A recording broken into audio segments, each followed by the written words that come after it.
இந்த பையனுக்கு பார்த்தீங்கன்னா பேரலைஸ்ட் ஆகிடுச்சு உடம்பு. அதாவது கழுத்துக்கு கீழே எதுவுமே வேலை செய்யாது. அவனோட கடைசி நாட்களை அவன் எண்ணிட்டுருக்கான். ஸோ அவங்க அப்பா வந்து அவனோட லாஸ்ட் விஷயம் வந்து நிறைவேற்றணும்னு சொல்லிட்டு அங்கே இருக்க பொண்ணுங்களை வந்து அவன் பார்க்குறான். ஸோ பையனுக்கு வந்து எக்ஸசைஸ் பண்ணுறது ரொம்ப பிடிச்சிருக்கு போல் அப்படின்னு சொல்லிட்டு நெக்ஸ்ட் டேவே மேரத்தானுக்கு கூட்டிகிட்டு போகிறாரு அவங்க அப்பா. மரத்தான் போகிற ஆர்வத்தில் பையனை கூட கவனிக்கல. அவன் முகத்தில் ஒரு கவராயிருக்கு. அதை எடுக்காமல் அவன் கிட்டத்தட்ட அவன் செத்தே போயிருப்பான். அதுக்கப்புறமா கவனித்து அதை எடுக்கிறாரு. அப்பாடான்னு மூச்சு விட்ட பிறகு அப்பாவுக்கு ஒரு கட்டத்தில் ஃபுல்லாக எக்ஸாஸ்ட் ஆகி கீழே விழுந்துடுறாரு. அந்த ஸ்லோப்பில் அந்த வண்டியுமே கீழே போய் எங்கேயோ விழுந்துருது. அப்பாவை கவனித்து கூட்டிகிட்டு போயிடுறாங்க.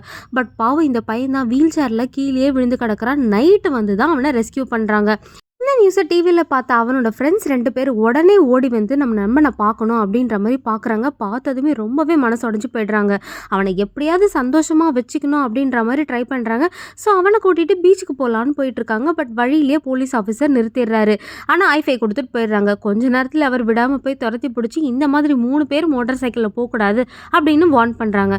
ஸோ நெக்ஸ்ட் வீல் சேரில் கூட்டிகிட்டு போகிறாங்க. அப்பயே அவர் பிடிச்சி வார்ன் பண்ணுறாரு, இந்த மாதிரி நீங்கள் கூட்டிகிட்டு போகக்கூடாது அப்படின்னு. பையனோட கண்டிஷன் தெரிஞ்சதும் இவர் ரொம்பவே மனசுருகி இவரே கூட்டிகிட்டு போகிறாரு பீச்சுக்கு போய் ட்ராப் பண்ணதும் பார்த்தீங்கன்னா பீச் ஃபுல்லாக குப்பையாக இருக்குது. இங்கே எப்படி போகிறாங்கன்னு தெரியல. வாடா அப்படின்னு சொல்லி வீல் சேரில் எடுத்துகிட்டு போகும்போது பார்த்தீங்கன்னா அங்கேயே அந்த பையன் கீழே விழுந்துடுறான். எப்படியாவது தண்ணிக்குள்ளே கூட்டிகிட்டு போயிடலான்னு பார்த்தா ஒருத்தன் தூக்கிட்டு போனால் அங்கேயே விழுந்துடுறான். எப்படியுமே அவனை தண்ணிக்குள்ளே தூக்கிட்டு போகவே முடியல. நிறைய ஸ்ட்ரென்த்து தேவைப்படுது அவங்களுக்கு. ஒரு வழியாக பீச்சில் போய் விழுந்துடுறாங்க. அப்பாடா தண்ணியில் விழுந்ததுக்கப்புறம் எந்திரிச்சு பார்த்தா அந்த பையனை காணும். ஒரு இடத்துல மிதந்து போயிட்டுருக்கான்.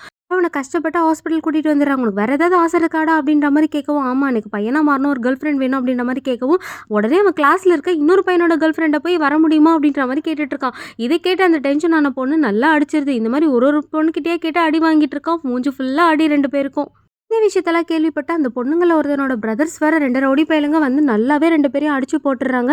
2 பேரும் நல்லா அடி வாங்கிட்டு ஒரு பஸ் ஸ்டாப்பில் உட்காந்துருப்பாங்க. அப்போ பார்த்தீங்கன்னா ஒரு போலீஸ்கார் வந்து நிற்கிது. இவங்க ஏதோ தப்பு பண்ணியிருக்காங்க போல் அப்படின்னு சொல்லிட்டு இவங்கள பிடிச்சி திருத்திட்டு இருக்காங்க. அதுக்கப்புறம் ஒரு ஹேர் சலூனில் போய் ஒரு பொண்ணுக்கிட்ட ரொம்ப கெஞ்சி கூத்தாடி ஒன் டே கேர்ள் ஃப்ரெண்டாக என் ஃப்ரெண்டுக்கு வாமா அப்படின்ற மாதிரி சொல்கிறாங்க. அந்த பொண்ணும் அக்செப்ட் பண்ணிக்கிறா. சேவே கேர்ள் ஃப்ரெண்டாக இருந்துட்டு கிளம்பும் போது எதுவுமே சொல்லாமல் போயிடுறா. ஸோ இவங்களுக்கு ஒன்றுமே புரியல. பட் அந்த பையன் ஆனால் ரொம்ப ஹாப்பியாக இருக்கான். பட் 3 நாள் கழிச்சு அந்த பையன் இறந்துடுறான். ரொம்பவே இந்த ஃப்ரெண்ட்ஸ்க்கு ரொம்ப கஷ்டமாக இருக்குது.